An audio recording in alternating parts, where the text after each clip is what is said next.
Trump is making a terrible mistake on tariffs. Trump is making a terrible mistake when it comes to tariffs. What makes it terrifying is that it's completely unnecessary. In other words, he's dragging himself into a quagmire he may never get out of, a crisis perhaps greater than anything he's faced in his life. Trump made this mistake at the very beginning of the trade war. He should never have waged a trade war in the first place.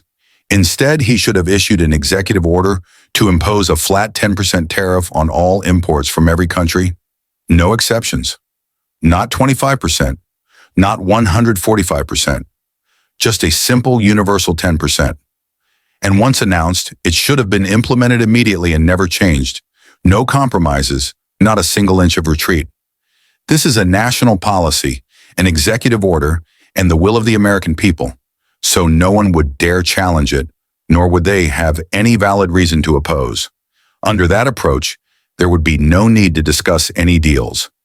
No room for negotiation, no deals with any countries, just a universal 10% tariff. There would be no need to talk with 95 countries or wait anxiously for a phone call from China, trying to strike the most beautiful agreement.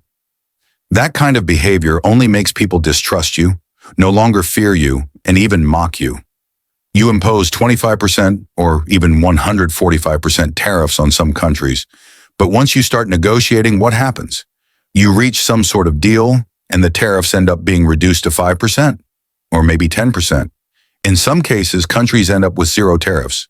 In the end, what dignity does the U.S. president have left? Who will take your words seriously again? What credibility does the United States as a nation still hold? Who will trust the U.S. or want to do serious business with it? This is Trump's biggest misstep.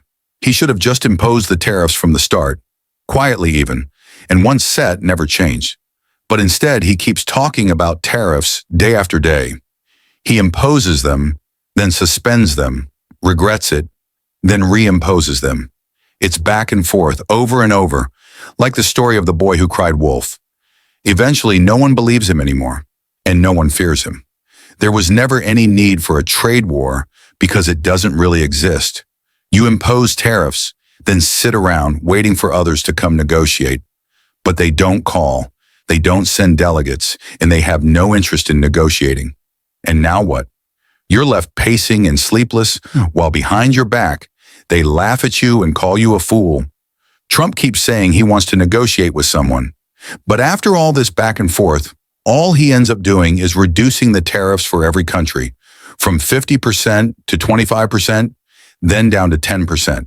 And for some countries, even lower. The same goes for China. Trump has always had a soft spot for China. He has no ideological stance, no anti-communist or anti-authoritarian principles. He just has a general dissatisfaction with most countries, but somehow China looks better in his eyes. That's the kind of leader he is. So step by step, Trump will eventually retreat when it comes to China too, until the tariff is back to 10%.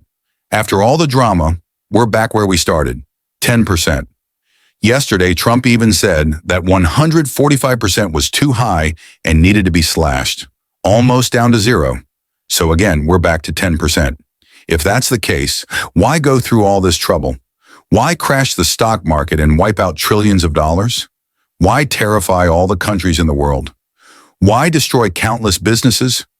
Why bring global trade to a halt and turn Wall Street into a roller coaster? All of this is an entirely unnecessary, man-made chaos.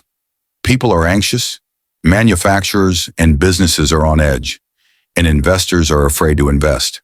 A 10% tariff is reasonable, acceptable for most countries, and absorbable for most companies.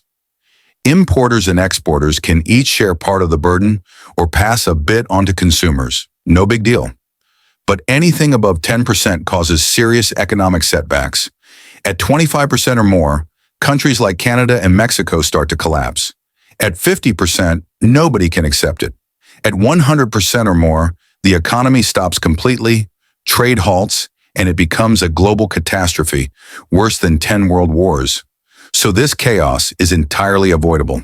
It's a failure of logic, a complete reversal of good thinking. From the start, there should have been one executive order, 10%. No further drama, no talks with 20 or 95 countries, no special treatment for China, No, you step back a bit, I'll step back a bit. One presidential order would have settled it all. Everyone would have accepted it, and America would have quietly gained an extra $700 to $800 billion per year. That would have been Trump's greatest achievement.